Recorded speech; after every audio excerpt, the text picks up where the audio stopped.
Hi welcome back পুনৰ আহিছোঁ এটা অতি গুৰুত্বপূৰ্ণ বিষয় লৈ আজি আমি আলোচনা কৰিম কলা ভেঁকুৰ বা মিউক্ৰ'মাইক'চিছৰ ওপৰত ভয়াৱহ অতিমাৰী কৰোনাৰে সমগ্ৰ বিশ্বক সন্ত্ৰাসিত কৰি ৰখাৰ সময়তে অন্য এক ভয়াৱহ সমস্যাই গা কৰি উঠা পৰিলক্ষিত হৈছে। এইবাৰ এই কলা ভেঁকুৰে সৃষ্টি কৰিছে সংকট। ইতিমধ্যে এই কলা ভেঁকুৰ বা ব্লেক ফাংগাছে মহাৰাষ্ট্ৰত ৪,০০০তকৈ অধিক লোকৰ প্ৰাণ কাঢ়ি লৈছে। আমাৰ অসমতো শেহতীয়াকৈ এই কলা ভেঁকুৰৰ সংক্ৰমণত এজন ব্যক্তি মৃত্যু হোৱাৰ খবৰ আহিছে। গতিকে আমি কথা পাতিম যে এই কলা ভেঁকুৰ কি, কিয় হয় এই কলা ভেঁকুৰৰ সংক্ৰমণ, কাৰ হোৱাৰ সম্ভাৱনা থাকে, এই কলা ভেঁকুৰে কাক আক্ৰান্ত কৰাৰ সম্ভাৱনা থাকে আৰু কেনেকৈ সংক্ৰমিত হয় এই কলা ভেঁকুৰ। এই কলা ভেঁকুৰ যাতে আপোনাৰ গালৈ সংক্ৰমিত হ'ব নোৱাৰে তাৰ কাৰণে কেনেকুৱা ধৰণৰ প্ৰতিৰোধ গঢ়ি তুলিব লাগিব, এই সমস্ত বিষয়ৰ ওপৰত আপোনালোকক ক'ম।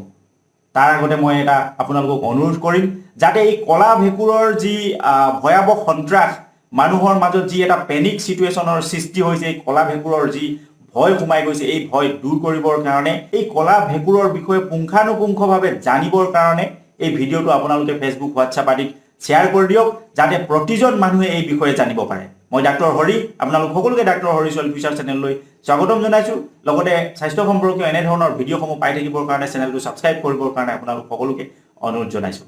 আহক আমি বিষয়টোলৈ আগবাঢ়ো। বৰ্তমান কৰোনাৰ সংক্ৰমণৰ সমান্তৰালকৈ ব্যাপকভাৱে চৰ্চাত থকা গুৰুত্বপূৰ্ণ বিষয়টোৱে হ'ল মাইক্ৰ'মিউক'চিছ বা কলা ভেঁকুৰ, যি জনসাধাৰণক সন্ত্ৰাসিত কৰি ৰাখিছে। এই কলা ভেঁকুৰ সৰ্বসাধাৰণতে অতি ভয়ংকৰ বা প্ৰাণঘাতী ভেঁকুৰৰ শাৰীত অন্তৰ্ভুক্ত কৰা হৈছে। ই মিউকৰমাইচিটিছ ফেমিলিৰ পৰা অহা। ই আমাৰ পৰিৱেশ তন্ত্ৰৰ যিকোনো ঠাইতে থাকিব পাৰে। সাধাৰণতে ই বায়ুমণ্ডলত ভাহি থাকে আৰু উশাহত আমাৰ শৰীৰত প্ৰৱেশ কৰে। যদি উশাহত আমাৰ নাকেৰে প্ৰৱেশ কৰে তেনেহ'লে নাকৰ ওপৰৰ অংশ চাইনাছত থিতাপি লৈ লাহে লাহে হাওঁফাওঁ আৰু বক্ষ গহ্বৰত ই সংক্ৰমিত কৰিব পাৰে। যদি চাইনাছত লাগে তেনেহ'লে গোটেই চাইনাছ এৰিয়াটোৱে সংক্ৰমিত হোৱাৰ সম্ভাৱনা থাকে। প্ৰকৃতপক্ষে এই ব্লেক ফাংগাছৰ কোভিডৰ সৈতে সম্পৰ্ক থকা বৰ্তমানলৈকে স্পষ্ট হোৱা নাই। কেৱল কোভিড হ'লেহে যে এই ব্লেক ফাংগাছ হ'ব এনেধৰণৰ কোনো বিষয় স্পষ্ট এতিয়ালৈকে হোৱা নাই যদিও কিন্তু এটা কথা পোহৰলৈ আহিছে যে যিসকল লোক কৰোনাৰ পৰা পৰিত্ৰাণ পাইছে সেইসকলৰ দেহত এই কলা ভেঁকুৰৰ সংক্ৰমণৰ মাত্ৰা অধিক দেখিবলৈ পোৱা গৈছে। চিকিৎসা বিশেষজ্ঞসকলৰ অভিমত অনুসৰি যিসকল লোকে ষ্টেৰইড জাতীয় ঔষধ গ্ৰহণ বা বিভিন্ন ৰোগৰ বাবে যিসকলে অধিক মাত্ৰাত ষ্টেৰইড জাতীয় ঔষধ গ্ৰহণ কৰিব লগা হয় সেইসকলৰ যিহেতু জীৱনী শক্তি ক্ষয় হয় বা ৰোগ প্ৰতিৰোধী ক্ষমতা কমি যায়, তাৰ পৰিপ্ৰেক্ষিততে ব্লেক ফাংগাছৰ সংক্ৰমণৰ সম্ভাৱনা বৃদ্ধি হয়। অন্যহাতে diabetes mellitus, TB, cancer, HIV আদিৰ দ্বাৰা আক্ৰান্ত হোৱা ব্যক্তিসকলৰো যিহেতু ৰোগ প্ৰতিৰোধী ক্ষমতা কম হয়, তাৰ বাবে এই ব্লেক ফাংগাছত আক্ৰান্ত হোৱাৰ সম্ভাৱনা থাকে। আৰু যদি এই সমস্যাসমূহত ভুক্তভোগী মানুহৰ COVID-19 হয়, তাৰপিছত যদি কোভিডৰ পৰা সুস্থ হৈ উঠে, তাৰ পৰৱৰ্তী সময়ত এই ব্লেক ফাংগাছৰ সংক্ৰমণ হোৱাৰ সম্ভাৱনা অত্যাধিক বৃদ্ধি হৈ যায়। সময়মতে যদি এই ব্লেক ফাংগাছৰ চিকিৎসা কৰা নহয় তেনেহ'লে এই ভেঁকুৰে মানুহৰ মৃত্যু ঘটাব পাৰে। এতিয়া আহক কেনেকৈ জানিব আপুনি যে ব্লেক ফাংগাছৰ দ্বাৰা আক্ৰান্ত হৈছে। প্ৰথম কথা হ'ল আমি খুব সূক্ষ্মভাৱে ৰোগীক নিৰীক্ষণ কৰিব লাগিব। যদি মুখমণ্ডলৰ কিছু বিসংগতি ধৰা পৰে তেনেহ'লে গভীৰভাৱে নিৰীক্ষণ কৰাৰ প্ৰয়োজন। যদি কোভিডৰ পৰা আৰোগ্য হোৱাৰ পিছৰ সময়ত প্ৰচণ্ড মূৰৰ বিষ হয়, দৃষ্টিশক্তিৰ যদি বিসংগতিয়ে দেখা দিয়ে তেনেহ'লে সাৱধান হ'ব লাগিব। যেনে আমাৰ সন্মুখত থকা বস্তুবোৰ ভালদৰে দেখি নোপোৱা বা কোনো এটা বস্তু আধা অংশ দেখি পোৱা বা এটা বস্তু দুটা দুটা দেখি পোৱা আদি কলা ভেঁকুৰৰ প্ৰাৰম্ভিক লক্ষণ হ'ব পাৰে। আৰু এই ব্লেক ফাংগাছৰ সংক্ৰমণ বৃদ্ধি হোৱাৰ লগে লগে দেহত যেতিয়া এই ব্লেক ফাংগাছ প্ৰৱেশ কৰিব, তাৰপিছত যেতিয়া ইয়াৰ সংক্ৰমণ বৃদ্ধি হ'ব তাৰ লগে লগে চকুৰ ৰঙা পৰা, দৃষ্টিশক্তি সম্পূৰ্ণভাৱে লোপ পোৱা আদিৰ সমস্যাও হ'ব পাৰে। সাধাৰণতে চকুৰ মণি একেবাৰে এঙাৰৰ নিচিনা কলা হৈ যাব পাৰে। লগতে মুখত চকুৰ তলত ফুলি উঠা, নাকৰ চাৰিওফালে ফুলি উঠা, নাক বন্ধ হোৱা, নাকেৰে তেজ ওলোৱা, কপাল, চকুৰ পতা, চেলাউৰি আদি ফুলি উঠাৰ লগতে মাথা আৰু মুখমণ্ডলৰ যিকোনো এটা ফাল বিষ হ'ব পাৰে। লগতে বুকুৰ বিষ, উশাহ নিশাহৰ সমস্যা হ'ব পাৰে। ইয়াৰ সঠিক চিকিৎসা নহ'লে গোটেই মুখমণ্ডলত সংক্ৰমিত হৈ একেবাৰে গোটেই মুখমণ্ডলৰ অঞ্চলটো আক্ৰান্ত কৰি চকু, নাক বা আক্ৰান্ত ঠাইবোৰ কলা কৰি পেলাব পাৰে। এই গুণটোৰ কাৰণে ইয়াক কলা ভেঁকুৰ বুলি কোৱা হয়। এই কলা ভেঁকুৰ নাকৰ জৰিয়তে আমাৰ মগজুত প্ৰৱেশ কৰিব পাৰে। মগজুত যদি প্ৰৱেশ কৰে তেনেহ'লে ৰোগীৰ ভুল বকা স্মৃতিশক্তি লোপ পোৱা, স্নায়ুজনিত বিসংগতি যেনে হাত, মুখ বা যিকোনো অংগৰ অকামিলা হৈ পৰাৰ সম্ভাৱনা থাকে। লগতে মানসিক ভাৰসাম্যহীনতাৰ সমস্যাও উদ্ভৱ কৰিব পাৰে। ই ইমানেই ভয়াৱহ যে প্ৰকৃতপক্ষে ই দাঁতত সংক্ৰমিত হৈ দাঁত একেবাৰে হুলুক ধুলুক কৰি দাঁত হৰুৱাই পেলাব পাৰে। এতিয়া সকলো কৰোনাত আক্ৰান্ত হোৱা ৰোগীৰে এই কলা ভেঁকুৰ হোৱাৰ সম্ভাৱনা থাকে নেকি? আচলতে এনেকুৱা কোনো প্ৰাথমিক তথ্য নাই, কিন্তু যিসকল কোভিড ৰোগী ভেণ্টিলেশ্যনৰ সহায় ল'ব লগা হৈছে বা অতি জটিল সন্ধিক্ষণত বহুদিন ধৰি ভেণ্টিলেশ্যনত থাকিব লগা হৈছে, তাৰ পিছত তেওঁলোক এই কোভিড-19ৰ পৰা ৰিকভাৰী হৈছে, তেনেকুৱা ধৰণৰ ৰোগীৰহে এই ব্লেক ফাংগাছত আক্ৰান্ত হোৱাৰ সম্ভাৱনা বৃদ্ধি হৈছে। অন্যহাতে দীঘলীয়া সময় ধৰি উচ্চ মাত্ৰাত ষ্টেৰইড জাতীয় ঔষধ গ্ৰহণ কৰি থকা লোক, যাৰ ৰোগ প্ৰতিৰোধী ক্ষমতা একেবাৰে কমি গৈছে, তেনে লোক ব্লেক ফাংগাছৰ চিকাৰ হোৱাৰ সম্ভাৱনা বৃদ্ধি হয়।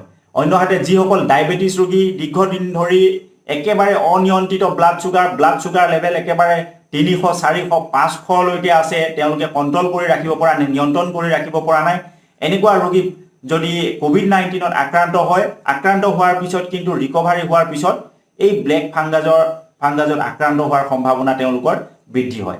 HIV, TB, কেঞ্চাৰ বা কেমোথেৰাপি আদি গ্ৰহণ কৰি থকা ৰোগী, ক্ৰনিক কিডনি ডিজিজ আদিত ভুক্তভোগী ৰোগী, যাৰ ৰোগ প্ৰতিৰোধী ক্ষমতা কম, তেনে ৰোগীৰ যদি কৰোনা হয়, তেনেহ'লে সেইসকল ৰোগী ব্লেক ফাংগাছত আক্ৰান্ত হোৱাৰ সম্ভাৱনা থাকিব পাৰে। হ'বই যে তেনেকুৱা কোনো কথা নাই যে আক্ৰান্ত হ'ল বুলিয়েই যে কোভিড-19ত আক্ৰান্ত হ'ল বুলিয়েই যে কেঞ্চাৰ ৰোগী বা TB ৰোগী বা HIV ৰোগীৰ যে ব্লেক ফাংগাছত আক্ৰান্ত হ'ব, তেনেকুৱা ধৰণৰ কোনো কথা নাই, কিন্তু হোৱাৰ সম্ভাৱনা থাকে। গতিকে এনে লোকসকলে সাৱধানতা অৱলম্বন কৰাটো অতি জৰুৰী। আপোনালোকে কোনো ধৰণৰ পেনিক হোৱাৰ প্ৰয়োজন নাই। এনেও আপোনালোকে দেখিছে যে ৰিকভাৰীৰ হাৰ প্ৰায় 99% মানুহে ইয়াৰ পৰা ৰিকভাৰী কৰিছে, আৰু 90-95% ৰোগী কিন্তু ঘৰতেই ভাল হৈছে, হোম আইচোলেশ্যনত থাকি তেওঁলোক এই কোভিডৰ পৰা ৰিকভাৰী কৰি লৈছে।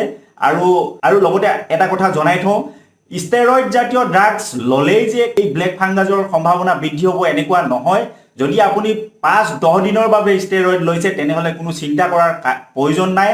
ডায়েবেটিছ কণ্ট্ৰল আছে, চিন্তাৰ প্ৰয়োজন নাই। আপুনি বহুদিন ধৰি আপুনি ডায়েবেটিছত ভুগি আছে, কিন্তু আপুনি ডায়েবেটিছ ভালদৰে ৱেল কণ্ট্ৰলত ৰাখিছে, তেনে লোকৰো কিন্তু এই কলা ভেঁকুৰ হোৱাৰ সম্ভাৱনা নাই, চিন্তাৰ কোনো প্ৰয়োজন নাই। যদি কোভিড হৈছে আপুনি হস্পিটেললৈ যাব লগা হোৱা নাই, আপোনাৰ ঘৰতেই থাকি কোভিডৰ পৰা আপুনি ৰিকভাৰী কৰি লৈছে, তেনেহ'লে চিন্তাৰ কাৰণ নাই, আপোনাৰ এই কলা ভেঁকুৰ হোৱাৰ সম্ভাৱনা আপোনাৰ নাই।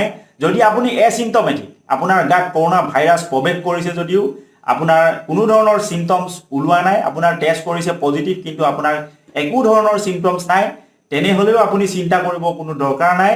তেনেকুৱা ব্যক্তিৰো কিন্তু এই ব্লেক ফাংগাছ হোৱাৰ সম্ভাৱনা একেবাৰে নাই। এনেওতো 1 লাখ ব্যক্তিৰ কোনোবা এজনৰহে এই ব্লেক ফাংগাছ হোৱাৰ সম্ভাৱনা থাকে।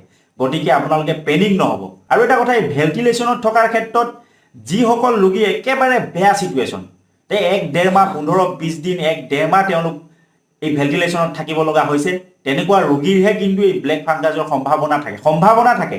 হ'বই যে তেনেকুৱা কোনো কথা নাই। 2-3 দিনৰ বাবে যদি কোনোবা ভেণ্টিলেশ্যনত আছে, তেনেহ'লে তেনেকুৱা ৰোগীয়েও কোনো চিন্তা কৰিবৰ কাৰণে প্ৰয়োজন নাই। তেনেকুৱা ৰোগীৰো কিন্তু এই ব্লেক ফাংগাছত আক্ৰান্ত হোৱাৰ সম্ভাৱনা কম থাকে। গতিকে যিসকলৰ সম্ভাৱনা থাকে তেওঁলোকে অলপ সাৱধান হ'লেই হ'ল। তেওঁলোকে চাব লাগে যাতে মুখমণ্ডলৰ কিবা পৰিৱৰ্তন হৈছে নেকি, এই কথাটো লক্ষ্য কৰি থাকিব লাগে। মুখমণ্ডলৰ কোনো ঠাই ফুলি উঠিছে নেকি, এই কথা চাব লাগে, বা কোনো ঠাই চকু নাকৰ ওপৰৰ অংশত এই কলা দাগৰ সৃষ্টি হৈছে নেকি, এই কথা লক্ষ্য কৰিব লাগে। চকুৰ দৃষ্টিশক্তি কিবা বিসংগতি হৈছে নেকি, এই কথালৈও লক্ষ্য কৰিব লাগে। অলপ সূক্ষ্মভাৱে পৰ্যবেক্ষণ কৰিলে গম পোৱা যাব যে তেওঁ এই মিউক্ৰ'মাইক'চিছত আক্ৰান্ত হৈছে নেকি, এই কথাটো তেওঁলোকে নিজেই গম পাব। এতিয়া এই কলা ভেঁকুৰৰ বাবে কেনেধৰণৰ সাৱধানতা আপোনালোকে অৱলম্বন কৰিব? কৰোনাৰ পৰা পৰিত্ৰাণ পোৱাৰ পিছত আপোনালোকে 15-20 দিনলৈকে মাস্ক মুখৰ পৰা একেবাৰে নুগুচাব। একেবাৰে ভাত পানী খোৱাৰ সময়তহে আপোনালোকে মাস্কখন গুচাব। তাৰ পৰৱৰ্তী সময়খিনিত আপোনালোকে এনি টাইম মাস্ক ব্যৱহাৰ কৰি থাকিব। ঘৰৰ আচবাব, যিকোনো ধৰণৰ সামগ্ৰীৰ চাফাই কাম নকৰিব। গছ-গছনি, ফুলৰ বাগিচা বা যিকোনো ধৰণৰ হাবি জংঘলত আপোনালোকে নাযাব, কাৰণ এই হাবি জংঘলত এই বস্তুটো বেছিকৈ থাকে। ঘৰৰ ফ্ৰিজ, ৰেফ্ৰিজাৰেটৰ আদি আপোনালোকে চাফা নকৰিব, কাৰণ আপোনালোকে দেখিছে যদি কিবা বেয়া বস্তু বা লেতেৰা বস্তু ফ্ৰিজত বহুদিন ধৰি ব্যৱহাৰ নকৰাকৈ থাকে, পৰি থাকে, তেতিয়াহ'লে তাতে ভেঁকুৰ গজা আপোনালোকে দেখিছে। এই ভেঁকুৰ নাকেৰে সংক্ৰমিত হৈ নাকত আমাৰ সোমায়। গতিকে নাকত প্ৰথম প্ৰৱেশ কৰে। যিহেতু নাকত প্ৰৱেশ কৰি এই ভেঁকুৰে আমাৰ গোটেই অঞ্চলটো, নাকৰ যি চাইনাছ আছে, আমাৰ এই নাকৰ ভিতৰত যিবিলাক চাইনাছ থাকে বা এই ফণ্টেলবিলাকত যিবিলাক চাইনাছ থাকে, আপোনালোকে জানে যে আমাৰ এই মগজুটোৰ ভিতৰত এই আগৰ অংশখিনি, এই নাকৰ অংশখিনি বা ইয়ালৈকে একেবাৰে চাইনাছ আছে। সৰু সৰু ফুটা ফুটা বায়ু সোমাব পৰা গাঁত আছে। এই গাঁতবোৰত ভেঁকুৰে লাহে লাহে লাহে লাহে সংক্ৰমণ কৰি একেবাৰে বেয়া অৱস্থা কৰিব পাৰে। আৰু নিজে শোৱা বিছনা চাদৰ, গাৰু, লেপ তুলি আদি নিয়মীয়াকৈ ৰ'দত দিয়ক। বাৰিষাৰ বতৰ একেৰাহে যদি বৰষুণ হৈ আছে, যদি ঘৰত COVID-19 আক্ৰান্ত বেয়াকৈ ক্ষতিগ্ৰস্ত হোৱা ৰোগী থাকে, তেনেহ'লে যদি ঘৰত আইৰণ থাকে, ইস্ত্ৰি থাকে, তেনেহ'লে আপোনালোকে ভালদৰে কাপোৰবিলাক, গাৰু কভাৰ, বেডশ্বীট আদি আইৰণ কৰক, প্ৰতিদিনাই ইস্ত্ৰি কৰক। এই ব্লেক ফাংগাছৰ কোনো ধৰণৰ সম্ভাৱনা তেতিয়া নাথাকিব। যিসকল ডায়েবেটিছ আছে, যিসকলৰ ডায়েবেটিছ আছে, কণ্ট্ৰলেবল ডায়েবেটিছ আছে, 400-500লৈকে একেবাৰে তেজত চুগাৰৰ পৰিমাণ বৃদ্ধি হৈছে, কণ্ট্ৰল কৰিব পৰা নাই, তেনেকুৱা ব্যক্তিসকলে ব্লাড চুগাৰ নিয়ন্ত্ৰণ কৰিবৰ কাৰণে চেষ্টা কৰক। গতিকে এই কামখিনি কৰক, নিশ্চিতভাৱে আপোনালোকে এই ভেঁকুৰৰ সংক্ৰমণৰ পৰা বাচিব পাৰিব। আশা কৰোঁ ভিডিঅ'টোৰ পৰা নিশ্চিতভাৱে আপুনি উপকৃত হ'ব। স্বাস্থ্য সম্পৰ্কে সচেতন কৰি আপোনালোকক সুস্বাস্থ্যৰ অধিকাৰী কৰাটোৱে আমাৰ প্ৰধান লক্ষ্য আৰু উদ্দেশ্য। আশা কৰোঁ আমাৰ লক্ষ্য আৰু উদ্দেশ্যত উপনীত হোৱাত নিশ্চিতভাৱে আপুনি সহায়ৰ হাত আগবঢ়াব। আজিলৈ আহোঁ, পৰৱৰ্তী ভিডিঅ'ত পুনৰ লগ পাম। ধন্যবাদ। জয় আই অসম।